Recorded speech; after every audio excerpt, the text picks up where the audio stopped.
Arsenal 3, Tottenham Hotspur 1. Yes, we were football and Arsenal have won the North London derby, and I could not be prouder of my team. Absolutely outclassed Spurs from back to front. Absolutely beat them in every department. They wanted it more and played better football. Before we get into the review, this is, of course, Arsenal Reviews, a show where we review every single Arsenal game. I give my thoughts on the match, the lineup, how we did, what we can do going forward, a bit of player ratings. And so, yeah, if you're new around and you enjoy the content I provide for free on YouTube, please consider subscribing on my road to 700. And it's shout out time. Anas Abdullah got the score right. 3-1 from Arsenal preview. So congratulations to him. And he's got A-star football knowledge for getting that right, because I didn't see that coming out of nowhere, but he got it correct. So yeah, Arsenal win 3-1. I'm going to touch on the team that Mikel Arteta chose before I get into the match. And to be fair, I was happy with it. I was very, very happy with it. Of course, Xhaka I did not have from my previews, and I didn't have Aubameyang, I had Lacazette instead. But two great decisions. I can see why he put Xhaka in. Just a bit of experience. You know what he's like with Xhaka. He's going to foul them. He did some very well smart fouls here. In football, you have to foul sometimes. And he fouled at the right time to stop the counter-attacks and didn't even get a yellow card. So happy days for Xhaka. He came off injured, unfortunately, for him. But he did a shift when he was in there.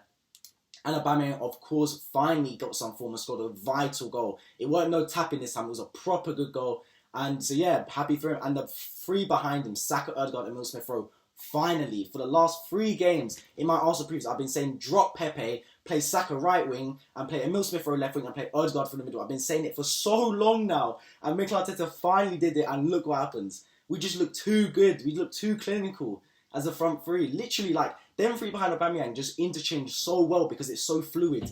None of them stick to their position. They all just swap with each other, play the ball around, and obviously they've got great chemistry between them, and we finally played that formation, played those players in the right positions, and look what happens. We go out to a blistering start, going through the game now. After 2 minutes, I knew we were going to win this match. Like, you can say whatever, like you're chatting out your ass or whatever, but I knew because we wanted it more from 2 minutes. Aubameyang, from kickoff, pressed. Ødegaard, pressed. Saka and Emile Smith Rowe, pressed. From minute 1, we were aggressive. We wanted it more. Forget the football ability. You can't see anything after 2 minutes. We wanted it more heart-wise. And Tottenham Hotspur, forget being called Spurs, they are Stoke City FC. Long ball tactics, long ball settings, lumping it up the pitch to Harry Kane. Look, I know they've got Nuno, a defensive manager, but come on, man. Look at the footballers Spurs have got in their team. Lucas Moura, Heung-Min Son, Dele Alli, and Ndombele. These are actually decent footballers. Why are you booting it long?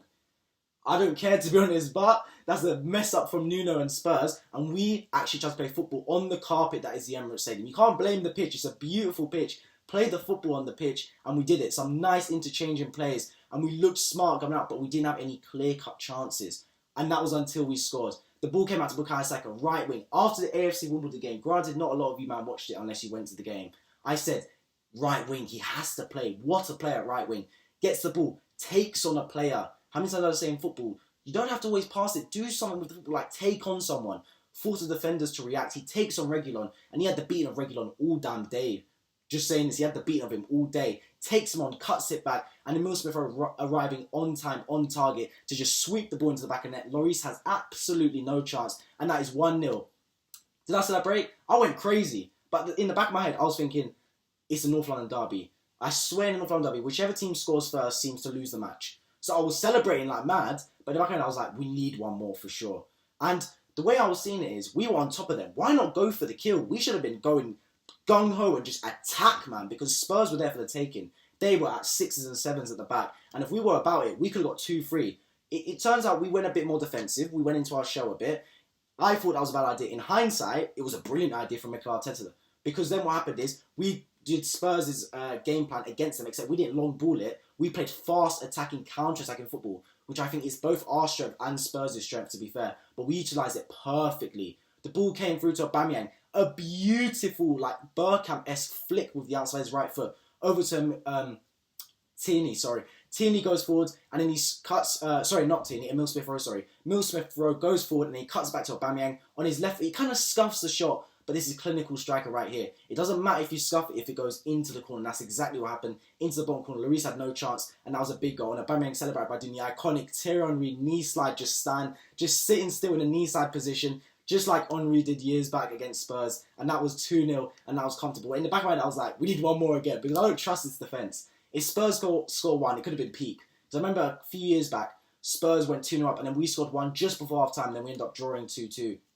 So we need the third one, and who comes up with it? Minutes later, Bukayo Saka received the ball after what was actually a terrible bit of play from us, but then it comes through to Saka, and he takes on what's his face, Reguilon again, because he had the beating of all time. I was saying, square it to Aubameyang, he's open. He tried to square it to Aubameyang. It was kind of lucky, deflected off, I believe, Ndombele or Harry Kane or something. Then came back to Bukayo Saka, and he just right-footed it past Lloris. That was 3-0, and that was the game. Just like, you're thinking, it's over. We've won 3-0. At that point, I was confident. I was like, you know what, lads, 4-5. Why not? Let's put it to them. Keep the game plan on. We go into half-time 3-0. Comfortable. Great game. Second half, you're like, you know what? For the first 10 minutes, second half, just weather this Tottenham attack. Because they're going to come for the first 10 minutes. If we weather that, it's lock-off. I think we're sorted. We didn't. In fact, we had a penalty shout. When the ball came across and Aubameyang headed it across goal, and Gabriel went for it, but then he kind of just dived to the floor, kind of expecting a penalty. And it's about like Gabriel, I know he's not an attacker, but he's a centre-back that's meant to have good heading ability. Like, of all the players in the team, maybe apart from Aubameyang, like Gabriel, I'd take to do a header. Him, Tomiyasu, great at heading. But he just kind of just wanted the penalty, when I think it would have been easy if he just stayed there and just headed it in, because it was an easy chance. Nevertheless, it didn't really count towards the result, really. But that was a penalty shout gone. Spurs also had a penalty shout, which I think would have been soft if they gave it. Harry Kane was looking for it, because Ben White kind of like prodded the ball with his right foot, and Harry Kane was anticipating he was going to hold it out long, so he kind of stacked over his right foot. But he didn't, and it was smart they didn't give it. And then, yeah, that was it. It was going towards the end of the game. And then Spurs find a lifeline out of nowhere, because they bring on Brian Gill, or Brian Gill, however you say his name. Yeah, the geezer was amazing when he came on the pitch. Made something happen, played for Reguilon, he cut it back. Just like our first goal to Smith Rowe. Came to Son. Ramsdale tried, like, he got a left hand to it, but it just weren't enough. It was really powerful from Son. Went into the top corner. And then for the next 5 minutes, Spurs were on top of us, man. Like, they were gunning. It's amazing what one goal does in football. It's absolutely amazing. The momentum in football is unbelievable. Spurs were dead and buried, man. Dead and buried 6 feet under. They score one goal and they have life out of nowhere. They've just got revived, and they just go for it. And then we managed to weather the storm. A couple of nice substitutions by Mikel, tactical substitutions. Bringing on Nuno, bringing on AZ Maitland-Niles, bringing on Lokonga. Just kind of shore it up, lock it up, and then we eventually come out with the win and a deserved 3-1 victory. Yeah, let me know your thoughts of the game in the comments section down below. I'm going to get into the player ratings now. And Ramsdale, I'm going to give an 8-2. I would have given him a 9. But he just conceded the goal from Son. It was kind of half his fault. I didn't expect him to save it, but the fact he got a hand to it makes me think that he could have done better. But yeah, I'll give him an 8. Distribution-wise, he didn't really have much. His long passing was actually a bit awful today. Like, he passed it long a couple of times, just went out of the pitch. But his short passing he was very calm with the ball at his feet, and I didn't feel worried at one point. So yeah, 8 to Ramsdale. Tomiyasu, a 9 for him. Excellent performance. Honestly, he's one of the man of the matches for me. What a performance from Tomiyasu. There's a couple times when Ramsdale saved it, and this was the main thing for me. Footballers that anticipate what's going to happen is so underrated.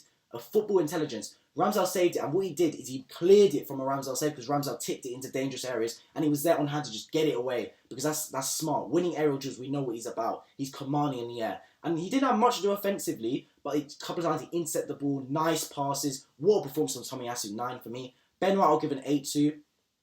I think he was decent at centre-backs. I think Gabriel was the better centre-back to him, but I thought great performance of Ben White. Gabriel, I'll also give an 8-2. I would give it an 8.5. I don't want to give him a 9 because I don't think he was as good as Tomiyasu, but I'll give him an 8, but he's teetering towards a 9. But yeah, great performance from Gabriel. Tierney, I'll also give an 8-2. Literally, everyone did their job at the back. Tomiyasu stood out from all the defenders, but they all did their job. Thomas Partey midfield, man. 9. What can I say about Thomas Partey? I made a video on him the other day saying he's our most important player. You see why, man. When he's in the squad, the rest of the players look better with him. 9 for Thomas Partey. What performance. Granit Xhaka, I'll give an 8-2. The thing with Xhaka, yeah, if he's next to Thomas Partey, he's good. If he's a better midfielder in the midfield too, you've got problems. Like, you should be worried. But if he's a secondary midfielder to Thomas Partey, yeah, I'll take Xhaka in midfield. And he was next to Thomas Partey. He looked good. I think he was actually one of our. He did his job. I'll give him an 8. Actually, no. I'll give him an 8 because he did his job. There was a nervy moment when Ramsdale passed in the ball, actually, which led to our second goal. When he like kind of put his body across, it could have been a foul. I don't think it was, but you can see them given, and they end up leading to our second goal. But it was a bit sloppy pass a couple of times. And to be fair, his job was just a tactical foul. He just tactical fouled all around the pitch, fouling. I don't know how he didn't get a yellow, but he did his job. 8 for Xhaka. Emile Smith Rowe, 9. Definitely man the match. He has to be a candidate if you don't give it to him. Made a goal, scored a goal, a threat the entire game. 9 for Emile Smith Rowe. Odegaard given 8-2. He was great as well, getting the ball. He's the one he's always the first to press in this football team, Odegaard, and I love that from him. On the front foot, pressing people, and yeah, great performance from Odegaard. Bukayo Saka, I'll give it 9-2. He actually is my man of the match. It was between him, Emile Smith Rowe, and Tomiyasu, but I'm going to give it to Bukayo Saka, just because what he did on like the first goal to make it, and then he scored a goal, obviously, threat the entire game, almost scored again towards the end when he curled it round. But yeah, great performance from him.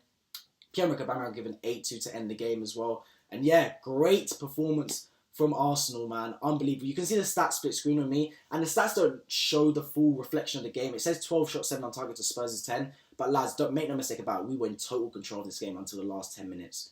We were in total control. Absolutely dominated it. It's a great performance from us from start to finish. Showed what it means to be an Arsenal player.